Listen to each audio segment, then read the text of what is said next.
이사야 33장 10절부터 13절 말씀입니다. 함께 공독하겠습니다. 여호와께서 므낫세와 그의 백성에게 이르셨으나 그들이 듣지 아니하므로 여호와께서 아수르 왕의 군대 지휘관들이 와서 치게 하심에 그들이 므낫세를 사로잡고 쇠사슬로 결박하여 바벨론으로 끌고 간지라. 그가 환난을 당하여 그의 하나님 여호와께 간구하고 그의 조상들의 하나님 앞에 크게 겸손하여 기도하였으므로 하나님이 그의 기도를 받으시며 그의 간구를 들으시사 그가 예루살렘에 돌아와서 다시 왕위에 앉게 하심으로 므낫세가 그제서야 여호와께서 하나님이신 줄을 알았더라. 아멘.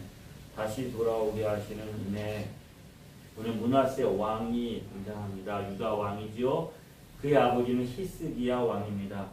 히스기야 왕이 죽을 병이 걸렸을 때 하나님께 기도합니다. 하나님이 그의 생명을 15년 연장시켜 주십니다. 히스기야 왕 때에 강대국이었던 아수르 왕의 침공을 받았는데 기도하고 그 침공을 물리치고 기도하고 생명의 연장 받은 히스기야 왕, 아수르의 침공도 물리치고 자기의 병도 이제 치유함 받았으면 하나님께 감사하고 하나님의 뜻대로 살아야 되는데 요년의 그의 삶은 그렇지 않았습니다. 하나님 은혜에 감사함을 잃어버리고 교만하며 자기의 영광을 드러냅니다. 그리고 자신을 자랑하다가 그 모든 것을 바벨론에 빼앗기게 될 것을 그가 예언을 듣게 되어집니다. 자, 히스기야 왕이 죽고 난 다음에 므낫세가 12살의 왕이 되었습니다. 그리고 그가 왕이 된 후에 예루살렘에서 55년을 다스립니다. 므낫세의 아버지 히스기야, 그 노년에 하나님 앞에 잘못했고 그가 하나님 앞에 그가 그 노년의 삶이 결코 아름답지 못했지만 그럼에도 불구하고 히스기야 왕은 그 왕이 되었을 때 하나님의 성전에 있는 우상을 다 허물어버리고 그리고 하나님을 섬길 수 있도록 성전을 정화했습니다. 그래서 히스기야 왕에 대해서는 성경은 이렇게 평가합니다. 역대하 29장 2절에 히스기야가 그의 조상 다윗의 모든 행실과 같이 여호와 보시기에 정직하게 행하여. 히스기야 왕은 다윗과 같이 하나님 앞에 정직하게 행했던 하나님의 사람, 기도의 사람으로 우리를 기억하고 있었습니다. 그런데 그의 아들 므낫세는 그의 아버지의 본을 따르지 않고 이스라엘 왕 아합을 본받아서 히스기야 왕이 헐어버렸던 그의 아버지가 헐어버렸던 산당을 다시 세우고 바알을 섬기는 제단을 세우고 아세라 목상을 섬기고 그리고 1월 성신을 섬기는 우상 숭배를 합니다. 그리고 더 나아가서 여호와의 전에 이방신의 제단을 세웠습니다. 예루살렘 여호와의 전. 역대하 33장에 보면 이제 하나님이 므낫세에게 선포하면서 주신 말씀이 이런 말씀입니다. 여호와께서 내가 내 이름을 예루살렘에 두리라 하신 여호와의 전. 예루살렘에 있는 성전은 하나님 것이에요. 하나님께서 그곳에 하나님의 이름을 두셨습니다. 옛적에 여호와께서 이전에 대하여 다윗과 그의 아들 솔로몬에게 이르시기를 내가 이스라엘 모든 지파 중에서 택한 이전과 예루살렘에 내 이름을 영원히 둘지라. 하나님의 이름이 있고 하나님의 임재가 있고 하나님께 예배하고 하나님의 은혜를 받고 죄가 용서받고 회개했던 그 예루살렘 성전에 므낫세는 이방을 섬기는 제단을 세웁니다. 죄가 뭘까요? 죄는 하나님의 것을 도둑질하는 게 죄입니다. 하나님의 것. 하나님이 받아야 될 영광을 내가 받으면 그게 바로 죄인 거죠. 죄란 하나님께 구별될 것을 취하여 자기 것으로 만드는 것이 죄입니다. 하나님의 전, 하나님의 이름을 둔 예루살렘, 그리고 성전에 백성들이 함께 모여서 하나님을 예배하고 하나님을 만나고 하나님의 은혜를 받고 하나님과 교제하고 하나님의 은혜를 받기 위해 주신 그곳에 므낫세는 뭘 합니까? 만민이 기도하는 집, 하나님의 백성이 죄가 용서함 받고 하나님의 은혜를 경험하는 그것을 그들은 우상의 소굴로 만들어 버렸습니다. 하나님은 사람을 하나님 모양과 형상대로 만드셨습니다. 에덴 동산에 주셨고 생명나무를 주시고 그 생명나무를 통해서 하나님으로부터 영원한 생명을 공급받고 더 풍성한 삶을 누리는, 하나님과 교제하며 하나님과 사랑하며 하나님 주신 은혜를 누리는 삶을 하나님이 계획하셨습니다. 그런데 인간은 하나님의 말씀에 순종하기보다 자기의 욕망을 따라 하나님의 말씀대로 행하기보다는 사단마귀 유혹에 빠져서 하나님이 원하는 대로가 아니라 내 마음에 원하는 대로 행합니다. 그게 바로 죄인 것이죠. 하나님이 있어야 될 그곳, 하나님의 임재가 있어야 될 성전, 에덴, 하나님이 지으신 인간의 마음속에 우상을 섬기는 소굴이 된 것, 그것이 바로 죄인 것이죠. 사도 바울은 우리가 구원받은 하나님의 자녀가 되었는데 그 우리 신분이 변화된 것을 이렇게 표현하지요. 그리스도 예수 안에서 새로운 피조물이 되었다. 새 사람이 된 것이지요. 아담과 하와의 형상을 따라 지음받았던 우리 인간들이 아담과 하와의 그 죄의 유전을 따라 타락했던 인간들이 이제 예수 그리스도의 보혈로 말미암아 성령으로 잉태되어 어떻게 해요? 새로운 피조물이 되었습니다. 이제 하나님이 창조하셔서 이 구원의 역사가 우리 가운데 시작되었는데 그래서 새로운 피조물을 또 뭐라고 표현합니까? 하나님이 거하시는 전이다, 성전이라 말합니다. 저와 여러분의 몸이 성전이고 우리가 함께 모여 예배하는 이곳이 성전인 것이죠. 개인이 성전일 뿐만 아니라 두세 사람이 모인 곳에, 두세 사람이 내 이름으로 모인 그곳에 내가 함께 거한다 주님 말씀하셨잖아요. 우리가 주의 거하시는 성전인 것이죠. 아멘. 모든 인간은 하나님의 형상대로 지음 받았습니다. 그런데 죄가 들어와서 하나님의 형상이 깨어지고 부서지고 상하고 온전하지 못하게 되었음에도 불구하고 여전히 우리 안에는 하나님의 형상이 남아 있습니다. 천지 모든 만물들과 사람을 구별하는 그 기준이 우리 안에는 하나님의 형상과 모양이 있는 것이죠. 하나님의 형상으로 지음받은 인간, 우리가 하나님의 성전이고 우리가 하나님의 영이 거하시는, 성령이 거하시는 거룩한 지성소가 되는 것이죠. 이렇게 하나님이 임재하신 그곳을 므낫세는 어떻게 해요? 이방 신상을 세우고 우상을 섬기고 하나님 보기에 악을 행합니다. 하나님이 진노하시죠. 하나님을 떠난 인간들, 하나님의 은혜 안에 살아야 되는데 하나님의 은혜가 점점 자라야 되는데 하나님의 은혜가 점점 사라지고 나면 뭐가 남는 거예요? 인간의 욕심이 남고 죄악이 가득하게 된 것이죠. 인류의 역사가 그렇게 흘러가지요. 성경의 역사도 보면 그렇습니다. 아담과 하와가 자기의 모양대로 낳은 아들이 가인입니다. 근데 그 가인이 동생 아벨을 들에서 죽입니다. 하나님이 천하보다 귀하게 여기는 생명을 빼앗아 버리는 것이죠. 왜요? 기분이 나쁜 겁니다. 하나님이 아벨의 재산을 받고 자기 재산을 받지 않아요? 기분이 나쁩니다. 내가 축복받아야 되는데, 내가 성공해야 되는데, 내가 가는 길에 걸림돌이 되니까, 방해물이 되니까 제거해 버리는 거예요. 내가 원하는 것을 얻지 못하면 다 적인 거예요.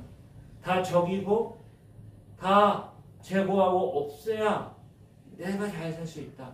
세상에 지금 흐름이 그렇게 흘러가고 있는 거예요. 나의 만족을 위해서 어떤 일이든지 서슴지 않게 행합니다. 그 인간은 어디까지 갑니까? 므낫세 왕은 어떻게 행했을까요? 역대하 33장 6절에 보면 이렇게 말합니다. 또 힘론의 아들 골짜기에서 그의 아들들을 불 가운데로 지나가게 하며 또 점치며 사슬과 요술을 행하며 신접한 자와 박수를 신임하며 여호와 보시기에 악을 많이 행하여 여호와를 진노하게 하셨습니다. 힘론의 아들의 골짜기에 자기 아들들을 불 가운데 지나가게 했어요. 무슨 의미일까요? 암몬 족속은 그들이 섬기는 신이 몰록이라는 신이었어요. 그 몰록이라는 신에게 자신의 마음과 정성을 최고로 바쳐야 되잖아요. 내 진정성. 그래서 심지어 어떻게 하느냐? 살아있는 아이들을 제물로 바칩니다. 자신의 아들을 제물로 바치기까지 했어요. 왜요? 전쟁에서 승리해야 하니까. 내 부와 명예와 성공을 지키기 위해서, 내 권력과 내가 가지고 있는 것들을 지키기 위해서는 어떻게 해요? 살아있는 생명은, 심지어 자기 아들까지도 타락한 인간의 본성, 그래서 그것을 제물로 바치는 거예요. 인류의 역사가 그렇잖아요. 이방에게, 우상에게 제물로 바치지는 않지만 자기의 권력을 지키기 위해서는 자기 아들도 죽여버리잖아요. 자기 아들을 죽여서까지 권력을 지키려고 했던 게 인간이 가지고 있는 역사잖아요. 인간의 본성 안에 있는 것이죠.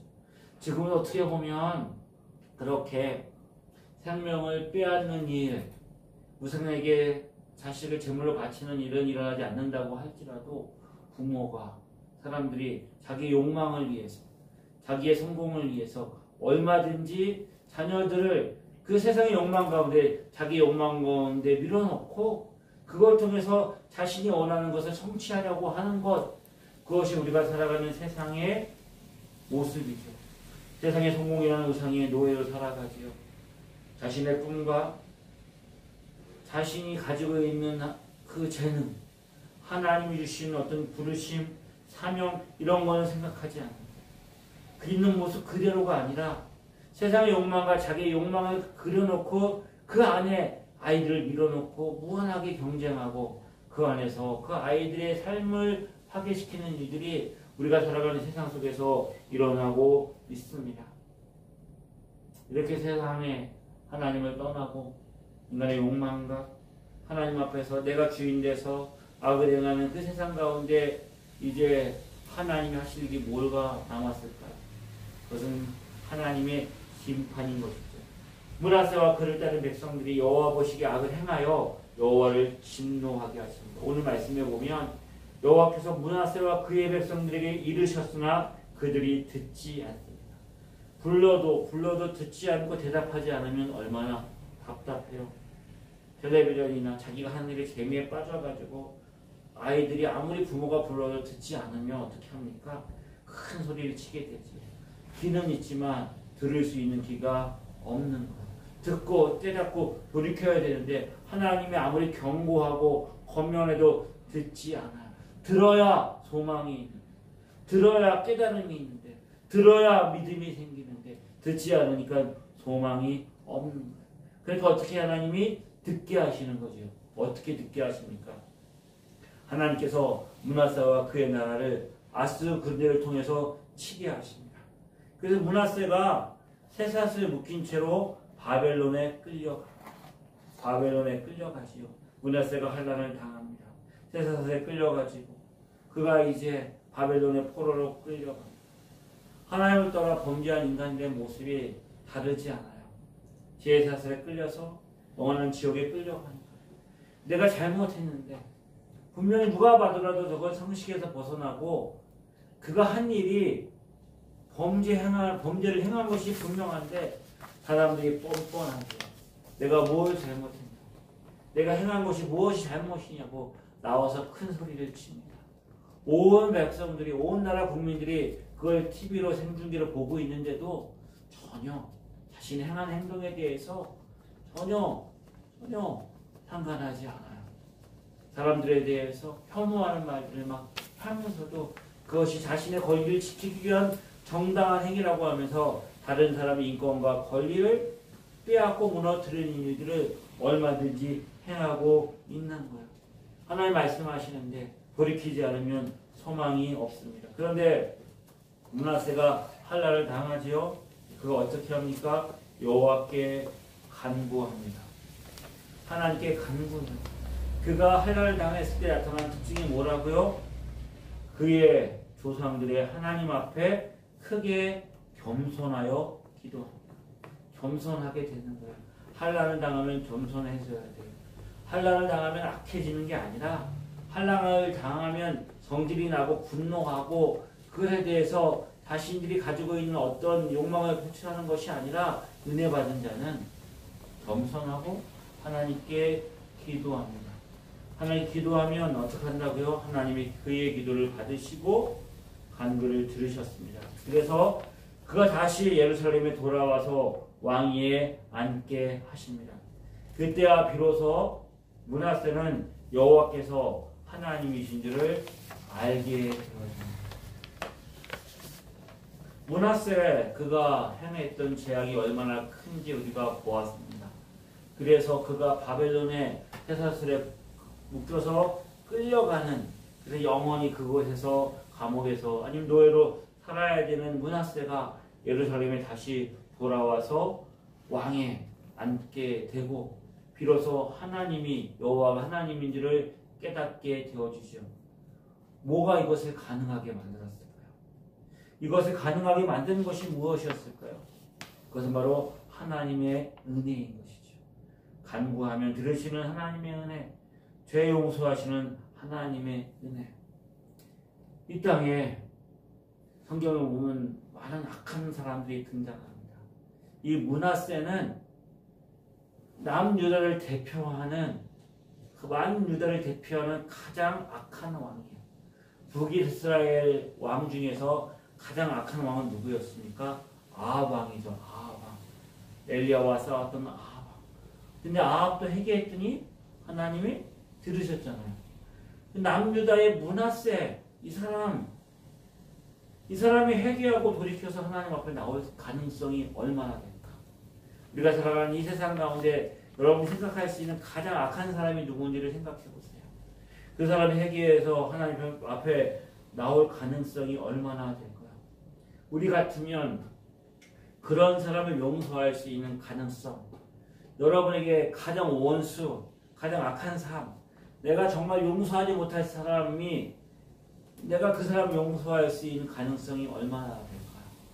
므낫세가 돌아와서 그가 하나님 앞에 용서받을 수 있는 가능성, 세상에서 보면 그 가능성은 거의 제로에 가깝습니다.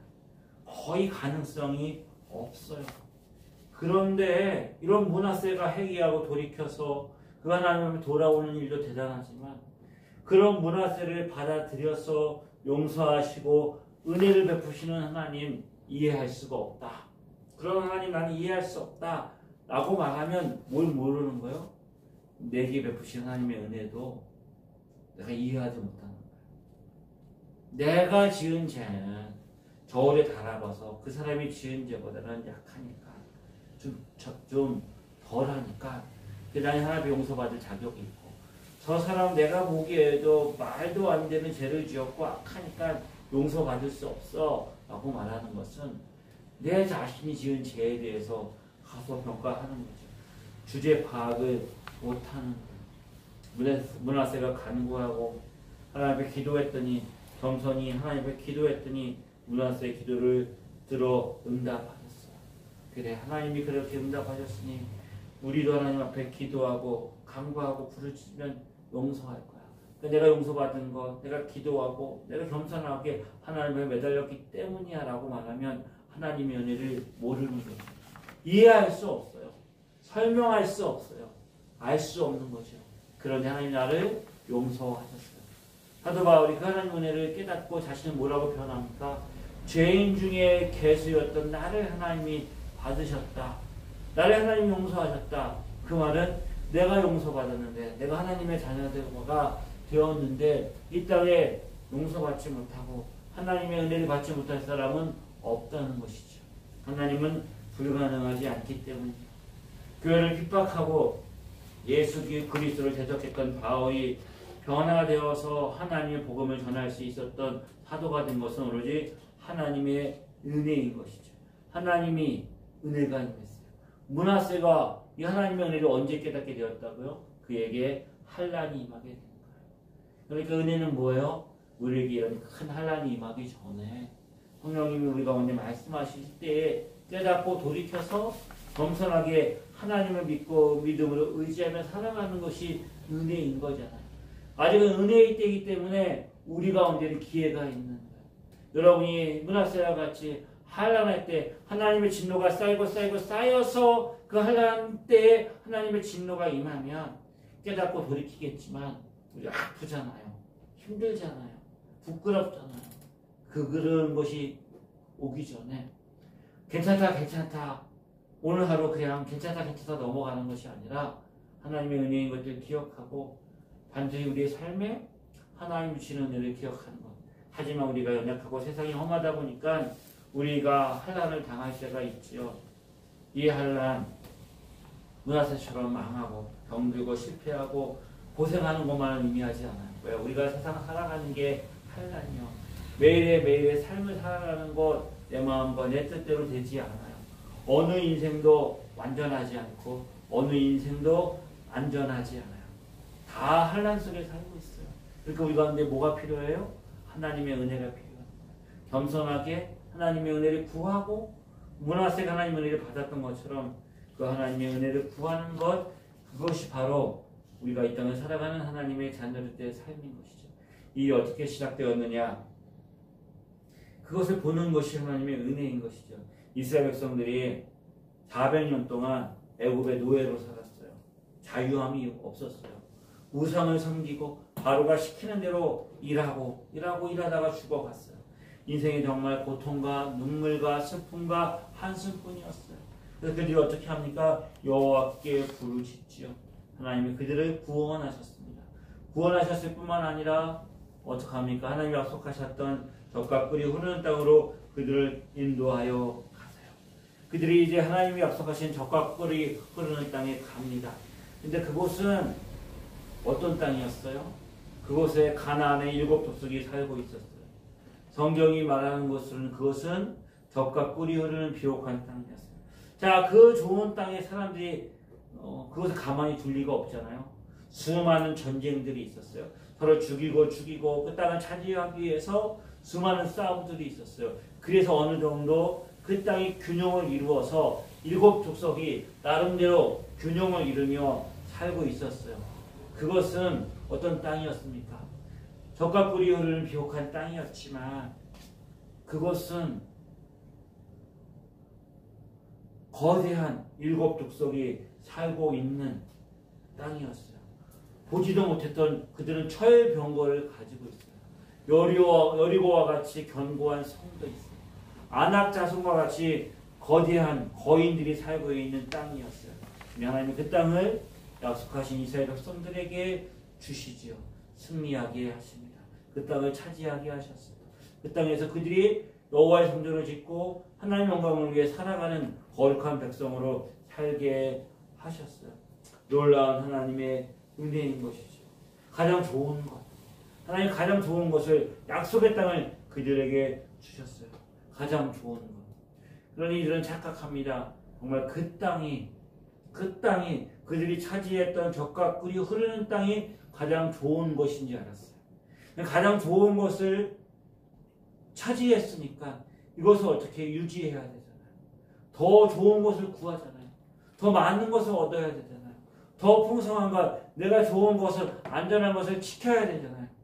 그러니까 그걸 얻고 누리고 지키기 위해서 하나님을 의지하고 하나님 믿음으로 살고 하나님 앞에 나가는 것이 아니라 우상도 섬기는 거예요. 악을 행하는 거예요. 가난한 사람들은 그것을 빼앗아서 자기 부를 유지하고 그것을 누리며 살려고 하는 거예요. 거짓을 행하고 악을 행하고 우상 앞에 나가 절하고 이러면서 자신들이 가지고 있는 가장 좋은 것이라고 생각하는 것을 지키려고 하는 거예요. 그런데 가장 좋은 게 뭐예요? 그들이 차지했던 가나안 땅도 아니에요. 그들이 먹고 마시고 얻고 누리는 것도 좋은 것이 아니에요. 뭐가 좋은 것이냐? 하나님의 약속이 있는 것이에요. 하나님이 함께 하는 게 좋은 것인 것이죠. 어디서든지 하나님이 함께 하시는 그것이 좋은 것이고 그 하나님으로부터 얻어서 누리는 것이 감사하고 그것이 은혜인 건데 그들은 하나님을 잃어버린 거예요. 그것이 비극인 것이죠. 므낫세의 비극이고 구약의 이스라엘 백성들의 비극이고 이 땅을 살아가는 하나님의 자녀 성도들의 비극인 거예요. 그 비극 속에 하나님 경험하고 난 다음에 그가 깨닫는 게 있죠. 문하세가 깨달은 것. 저와 여러분이 매일의 삶에 깨달아야 되는 것. 평생 잊지 말고 한 번 깨달았다고 그 깨달음으로 다 되는 게 아니라 한 번 시험에 합격하면 그 시험에 합격한 것 때문에 평생 부와 명예와 영광을 누리고 살아가는 게 아니라 우리의 인생은 매일의 삶을 깨달아야 되는 거죠. 뭘 깨달아야 되느냐? 문하세가 깨달은 거는 여호와께서 하나님이신 줄을 아는 거예요. 내가 하나님이 아니라 세상이 하나님이 아니라 여호와 그가 하나님이다. 내가 믿는 그 하나님인 것을 알고 겸손하게 하나님을 예배하며 살아가는 것. 저와 여러분이 문하세와 다르다 하고 생각하면 오산인 거예요. 그게 교만인 거예요. 어리석은 거예요. 이 다 똑같아요. 모든 사람이 죄를 범하였음에 하나님의 영광에 이르지 못했어요. 이 모든 사람에게는 문하세가 포함될 뿐만 아니라 히스기야도 포함돼요. 다윗 왕도 포함돼요. 사도 바울도 포함돼요. 저와 여러분도 포함되는 것이죠. 그런데 그리스도 예수 안에서 우리를 구원하셔서 하나님의 자녀 삼아 주셨어요. 가장 좋은 곳을 주셨어요. 가장 좋은 것. 어떻게 해서 그것을 얻게 되었어요? 이스라엘 백성도 어떻게 해서 가나안 땅을 차지하게 되었어요? 우리가 어떻게 하나님의 자녀가 되었어요? 돈을 쓰거나 빽이 있어서 힘이 세고 머리가 좋고 그게 아니라 하나님 주신 은혜, 믿음으로 들어간 것이죠. 포도나무에 가지가 붙어있어 열매를 맺는 것처럼 우리가 그리스도 예수 안에 거할 때 우리의 삶이 풍성한 열매를 주는 것. 좋은 곳을 하나님 우리 가운데 주셨어요. 하나님의 이름을 주신 그곳에 하나님을 섬기며 하나님의 은혜를 누리며 하나님과 함께 영원히 살아가는 삶이 좋은 것. 하나님 영이 내 안에 거하시고 우리가 이렇게 하나님 앞에 나와서 예배 드리는 게 좋은 거예요. 이 좋은 것을 빼앗기면 안 되는 거예요.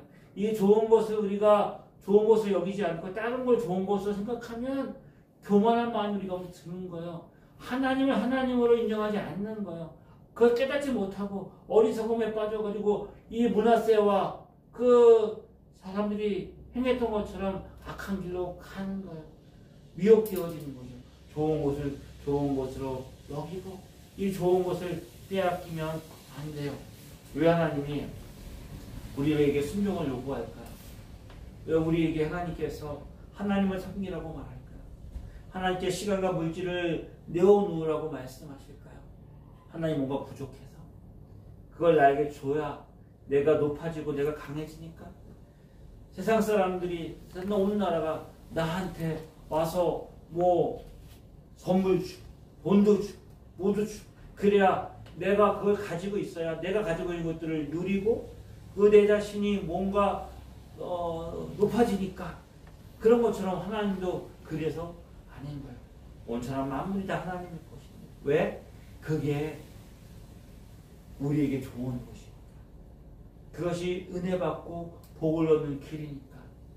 하나님과 함께 있고 하나님과 동행하는 길이니까 하나님 우리 가운데 그것을 요구하시는 거예요. 하나님 이름을 주신 것, 예루살렘, 무너진 성전이 하나님의 이름을 주신 것일까요? 그래서 사람들이 지금도 백두로 예루살렘의 성전을 다시 세워야 된다. 그래야 예수님 이 땅에 오시고 이 땅에 진정한 평화가 온다. 이렇게 말하는 사람들이 있어요. 하지만 성경은 뭐라고 말합니까? 하나님의 영이 거하시는 우리가 몸된 성전, 두세 사람이 내 이름 모인 곳에 하나님이 함께 하신다는 말씀의 약속을 붙들고 그 약속을 의지하며 살아갈 때에 우리 안에 주시는 은혜가 넘치게 되는 것이죠. 이 세상 살아가면서 날마다 우리가 깨달아야 되는 것, 환난과 고통과 그 아픔 속에서 우리가 경험하는 것, 하나님이 살아계시고 언제나 하나님이 오르시며 하나님을 예배하며 섬기는 삶이 축복의 삶이며 하나님 우리 가운데 주신 것이 좋은 것이고 이 좋은 것을 빼앗기지 않기 위해서 내가 움켜잡고 내가 그것에 대해 물들되는 것이 아니라 하나님을 예배하며 섬기며 의지하며 살아가는 삶, 그렇게 해서 오늘 주시는 은혜처럼 우리에게 다시 돌아오게 하시는 은혜, 언제든지 다시 돌아오게 하시는 하나님의 은혜가 있음을 기억하고 그 은혜를 누릴 때가 언제예요? 바로 지금인 거죠. 지금 다시 돌아가면 은혜를 주셔요. 마치 탕자가 아버지께 돌아갔을 때 아버지가 그에게 신발을 신기고 옷을 입히고 가락지를 끼고 잔치를 베푼 것처럼 아버지는 기다리고 계시는 은혜인 것들을 바라보고 그 은혜 안에 사는 저와 여러분 되어지기를 주의 이름으로 축복합니다. 아멘. 힘드신 주의 은혜를 찬양합니다. 다시 돌아오게 하시는 하나님의 은혜 기억하게 하시고 지금도 믿음으로 우리가 살아갈 수 있도록 가장 좋은 것을 주시는 그 하나님의 은혜를 기억하며 이 좋은 것 빼앗기지 않고 누리며 전하며 승부하는 주의 자들을 되게 하여 주옵소서. 아멘. 예수님의 이름으로 기도드립니다. 예수 그리스도의 은혜와 하나님 아버지의 크신 사랑하심과 성령님의 인도하심이 믿음으로 주의 안에 은혜 안에 살기를 소망하는 거룩한 주의 자녀들 위해 지금부터 영원히 함께 하시기를 간절히 축원하옵나이다. 아멘.